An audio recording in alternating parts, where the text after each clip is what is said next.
News नशा, आदत हर खबर की। दोस्तों नमस्कार, मैं हूं विनीता यादव। जब से देश में सरकार का एक बार फिर से ये गठन हुआ है और नरेंद्र मोदी तीसरी बार प्रधानमंत्री बने हैं, तो चर्चाएं ये हो रही है कि चुनाव प्रचार के दौरान जितनी गलतियां वो कर चुके हैं, क्या वो वाकई में उसे नजरअंदाज किया जाए या उसके आधार पर एक नई तस्वीर बनाई जाए, क्योंकि वो 75 साल के हो जाएंगे 2 साल में। ऐसे में जो रूल उन्होंने खुद बनाए थे कि मार्गदर्शक मंडल की बात करते हुए, तो वैसे तो उन्होंने चुनाव प्रचार में बोल दिया है कि वो 2047 तक जिएंगे, यानी कि काफी लंबा वक्त एक्टिव रहने वाले हैं। लेकिन क्या ये काफी है समझना, या फिर अमित शाह यहाँ पर इस रोल में अपने आप को फिट करने की कोशिश कर रहे हैं? खासतौर से तब ये बात उठती है जब योगी आदित्यनाथ के साथ भी अमित शाह की टफनेस साफ दिखाई दे रही है। यानी कुल मिलाकर के यहाँ लड़ाई अगर किसी चीज की हो सकती है तो वो है पीएम पद की दावेदारी की। हालांकि इस बार खुद नरेंद्र मोदी को अपने दम पर सरकार बनाना बड़ा मुश्किल हो गया है। अलायंस के साथ आए हैं, वो अपने दम पर नहीं आ पाए हैं। तो ऐसे में सवाल ये उठता है कि क्या अब वो फैसले ले रहे हैं या फिर अमित शाह उस चीज पर हावी हो रहे हैं? हमारे साथ जुड़ रहे हैं वरिष्ठ पत्रकार दर्शन देसाई जी, जिन्होंने नरेंद्र मोदी की पत्नी है इसकी पहली खबर जब मीडिया में आई थी तो इन्हीं की खबर से आई थी।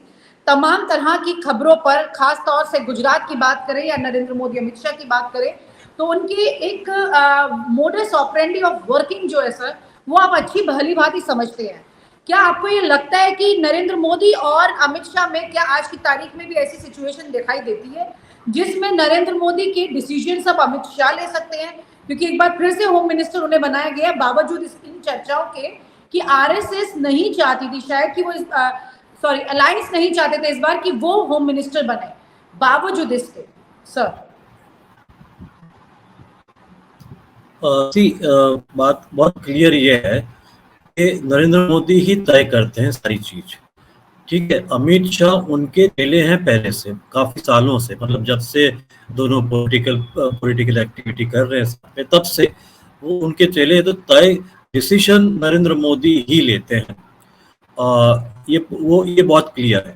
और जो चाणक्य बोलते हैं वो अमित शाह को बोलते हैं, लेकिन सही चाणक्य जो है नरेंद्र मोदी ही है, वो तय करते हैं। और अमित शाह वो स्ट्रेटेजी, मतलब ऑब्वियसली अमित शाह भी अभी काफी वो लेवल आ गया उनका भी, ऐसी बात नहीं है। तो वो भी अब इंडिपेंडेंटली वो चीज करते हैं, लेकिन दोनों साथ में मिलकर तय करते हैं कि क्या लाइन होगी, किस तरह से आगे चलेंगे। ये सबसे इंटरेस्टिंग, मतलब ये पूरी एक क्लियर बात ये है। दूसरी बात है ये है कि जहाँ पे प्राइम मिनिस्टर बनने का सवाल है, तो आप ये देखिए कि बीजेपी में नरेंद्र मोदी फेस है, फेस तो वही है, और कोई उनके अलावा कोई फेस उनके स्टेचर का, नेशनल लेवल के स्टेचर का, उनका स्टेचर का कोई फेस बीजेपी में आज की डेट में नहीं है। योगी आदित्यनाथ भी नहीं है, अमित शाह भी नहीं है। और अगर आप नरेंद्र मोदी जी को पिक्चर से हटा देंगे तो बीजेपी में कुछ बच नहीं रहा है। ठीक है, जो भी बीजेपी का अभी लेकिन कई वरिष्ठ नेता हैं वहां पर, नितिन गडकरी हैं, राजनाथ सिंह हैं, और भी कई ऐसे चेहरे हैं जो कि प्राइम मिनिस्टर के कैंडिडेचर के लिए बहुत अच्छे हैं। नहीं, वो तो है, लेकिन आप देख रहे हैं कि जब तक नरेंद्र मोदी रहेंगे पीएम तो वही रहेंगे, और he will be calling the shots, जैसे जो कहते हैं। अभी भी आप देखिए कि खास वजह सर उनका जनरल ये रहा है, पिछले 2-3 इलेक्शन से आप देख रहे हैं कि उनका एक पब्लिक से डायरेक्ट कनेक्ट रहा है। तो वो जो सारी भी बीजेपी 2014 में भी जीती, 2019 में भी जीती, तो पूरा उनकी पर्सनालिटी पे जीती है। वो कोई डिनाई नहीं कर सकता है। मोदी पहले बीजेपी, पर्सनालिटी का मैंडेट कमजोर नहीं हो रहा है, आपको लगता है? हाँ, इस बार बिल्कुल पर्सनालिटी का मैंडेट कमजोर हुआ है, लेकिन एट द सेम टाइम अभी गया नहीं है। क्योंकि करीब आप सोच लीजिए सारे ऑपोजिशन को मिलाकर के जितनी सीट है उससे ज्यादा सीट बीजेपी की अकेले की अभी भी है, डिस्पाइट द फैक्ट कि उनका मतलब सिंपल मेजोरिटी भी नहीं आई है, लेकिन फिर भी वो है उनके पास अभी भी। तो जो भी है वो उन्हीं का है, और जो नहीं होगा उन्हीं के वजह से नहीं होगा, और अभी जो नहीं है वो भी उन्हीं के वजह से नहीं है। तो वो बहुत क्लियर है।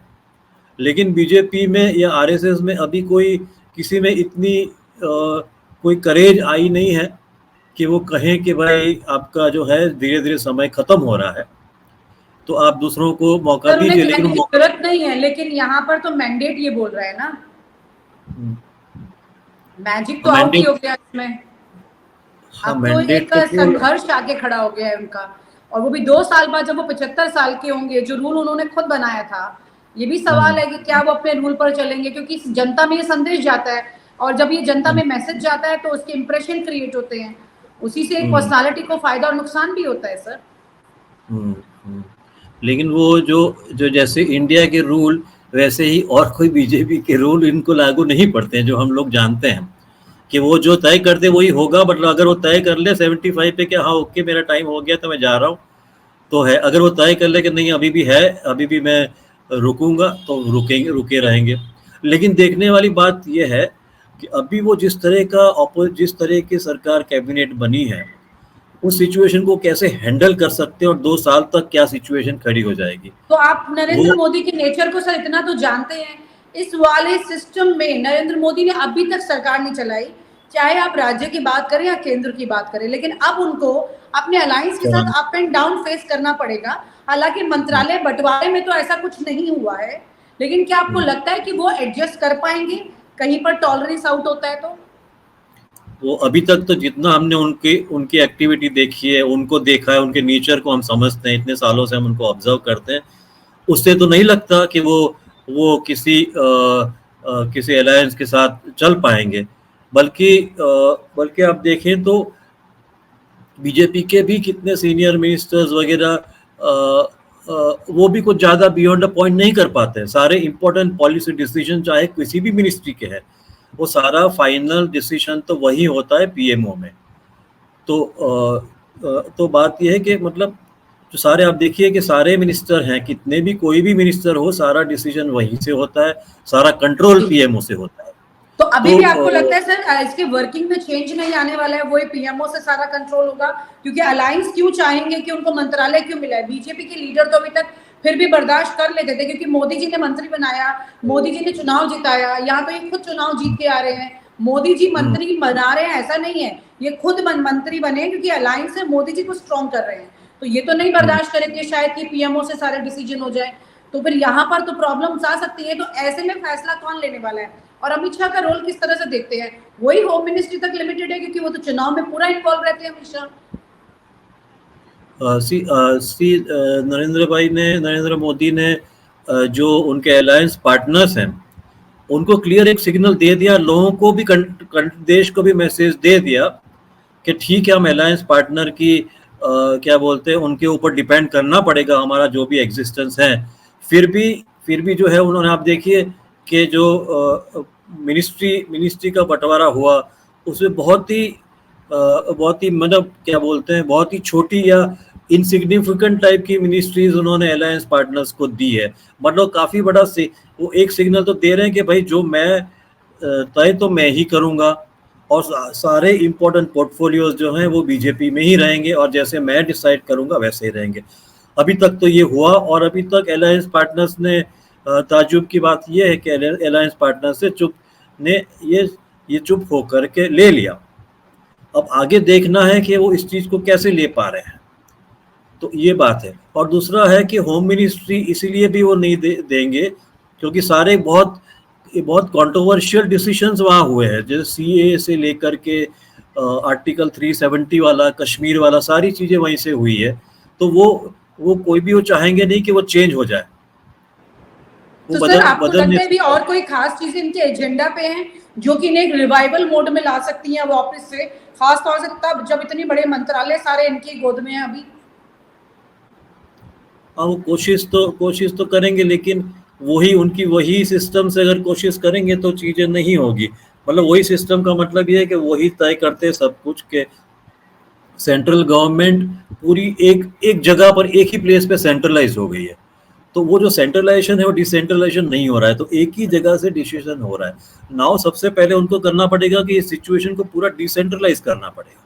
अब वो उनके नेचर को देखते हुए, अभी तक जिस तरह से हुआ वो देखते हुए, बड़ा इतना आसान नहीं है उनके लिए। मिनिस्ट्री भी आप देखिए, मिनिस्ट्री में भी उन्होंने कोई भी ढीला छोड़ा नहीं, मिनिस्ट्री में भी उसने अपना पकड़ कर रखा।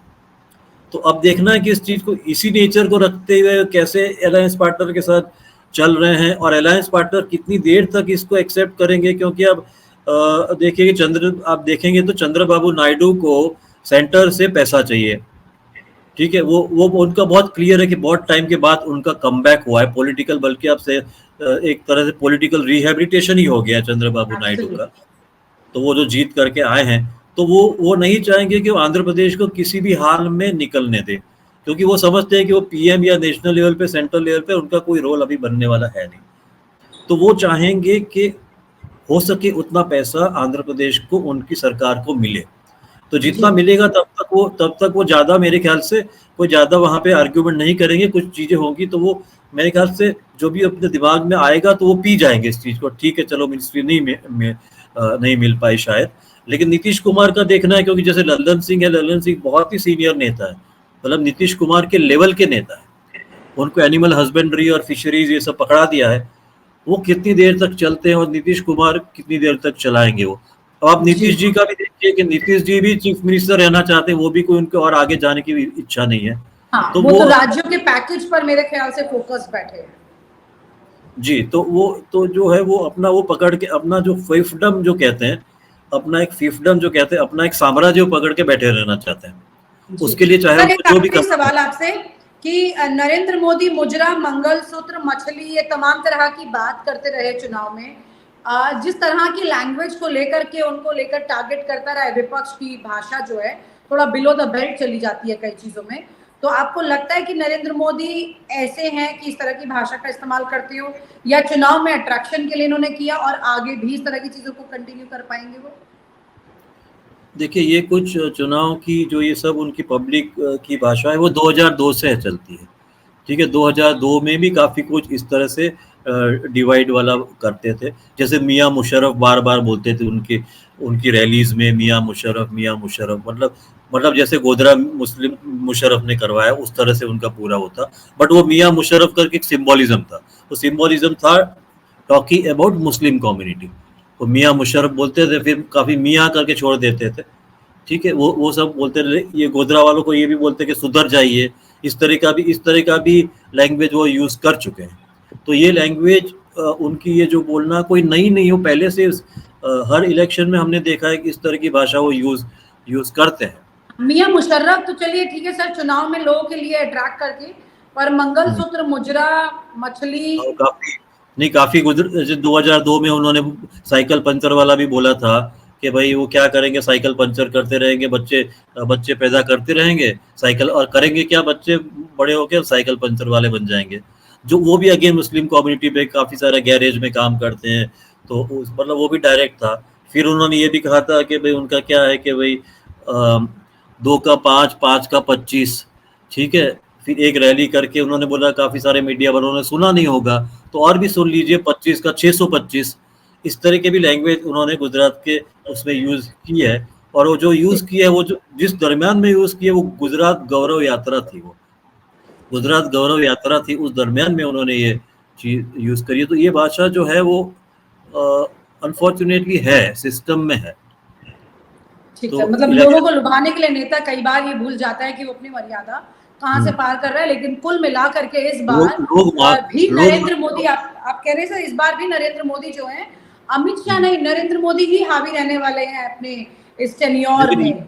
इंटरेस्टिंग बात यह है कि लोग अभी तक ये सब चीजों से बात मान लेते थे, उनकी वोट दे देते थे, लेकिन 2024 ने दिखा दिया कि आपकी लैंग्वेज का बियॉन्ड अ पॉइंट आप जाएंगे, बियॉन्ड अ पॉइंट आप सेंट्रलाइजेशन रखेंगे, सब कुछ अपने ही हाथ में रखेंगे, तो बियॉन्ड अ पॉइंट लोग जो है एक्सेप्ट नहीं करते हैं। आप कितनी भी कोशिश कर लीजिए, देखो एग्जिट पोल में भी कितना बड़ा हो गया, बियॉन्ड अ पॉइंट लोग एक्सेप्ट नहीं करते। चाहे कितनी गोदी मीडिया आप रख लो, चाहे कितना भी खर्चा कर लो मीडिया के पीछे, और गोदी मीडिया चाहे आपको खुश करने के लिए जितनी भी बड़ी मेहनत कर ले, आप देखिए उनकी मेहनत का क्या पानी हो गया।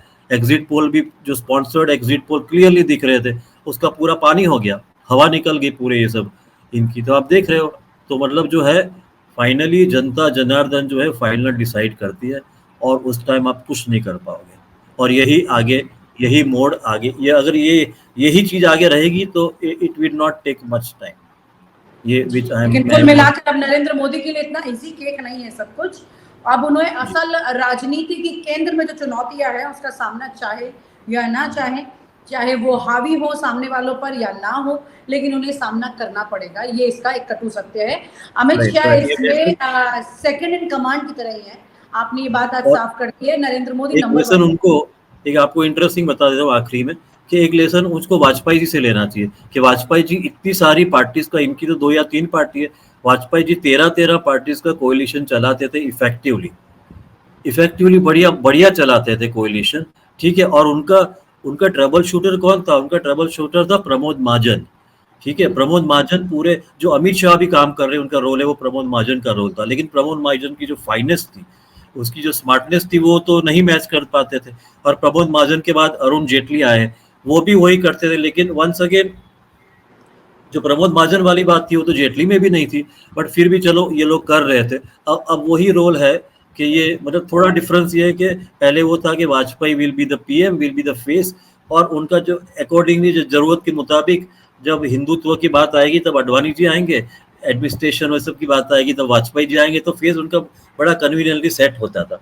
अब यहाँ तो दोनों हार्डकोर है, तो यहाँ फर्क उतना ही है, बट उनको वाजपेयी जी और प्रमोद महाजन का जो की जुगलबंदी थी, और एक पूरा जिस तरह से वो चला रहे थे पूरा, इतनी मिली जुली, मतलब 13-13 पार्टी का पूरा, और 5 साल निकाले थे वाजपेयी, आगे नहीं निकाल पाए थे लेकिन फाइनली निकाले थे। तो वो उनसे लेसन उनको सीखना पड़ेगा, वो बहुत इम्पोर्टेंट है। जी जी सर, बिल्कुल। हर काम ना सख्ती से होता है ना नरमी से होता है, ये कॉम्बिनेशन आपको बना के साथ चलना पड़ेगा, और यहाँ पर दोनों सख्त हुए तो मामला बिगड़ सकता है। Thank you so much sir, thank you so much.